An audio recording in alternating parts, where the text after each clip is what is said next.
السلام عليكم ورحمة الله وبركاته. ازيكم يا جماعة؟ عاملين ايه؟ النهاردة فيديو مختلف.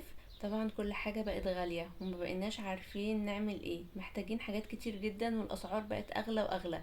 احنا طبعا كستات بيوت شطورات نقدر نعمل من حاجة واحدة بس كذا حاجة. من اكتر الحاجات اللي بيبقى فيها بركة في البيت اللبن اللي هو الحليب. اهم حاجة ان احنا نشتري اللبن من عند حد يكون ثقة، علشان يكون طازة وفي نفس الوقت ما يكونش عليه اي اضافات. طبعا انا بغلي اللبن بالليل واسيبه يبرد، وبعدين بحطه في التلاجة. الصبح بقى بلاقي اللبن عامل وش قشطة حلوة جدا. بشيل القشطة دي وبحطها في علبة وعلى الفريزر على طول. واللبن بعمله شاي بلبن عادي. هنا بقى جمعت شوية قشطة حلوين وطلعتهم من الفريزر واسيبها تفك شوية، وبعدين نضربها بقى بالمضرب اليدوي او المضرب الكهربائي اللي عندك. هنلاقي القشطة اتحولت لزبدة. ونزل منها شوية مية، هتشوفوا معايا دلوقتي المية اللي هتنزل منها. هينزل منها يعني شوية مية صغيرين. اوقات كتير بسيبها زي ما هي زبدة كده، وساعات بعملها سمنة. يعني ساعات بعملها بقى زبدة وبقسمها كور صغيرة عشان تبقى سهلة الاستخدام. واحطها في علبة وعلى الفريزر على طول.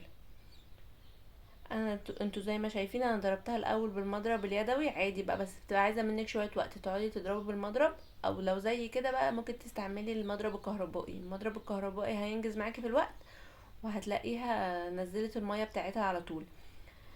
فانا قعدت اخلط فيها كويس جدا بالمضرب، وبعد كده بقى هبقى اصفيها. طبعا انا عملتها النهارده زبده. طبعا انت لو عايزه تعمليها سمنه زي ما هي كده وهي بتفك تاخديها وتحطيها على النار، يعني تحطيها في حلة على نار متوسطة لغاية لما تسيح. واول ما تسيح ايدك بقى ما تسيبهاش، افضلي قلبي فيها لغاية لما تلاقي في حبيبات طلعت كده من تحت.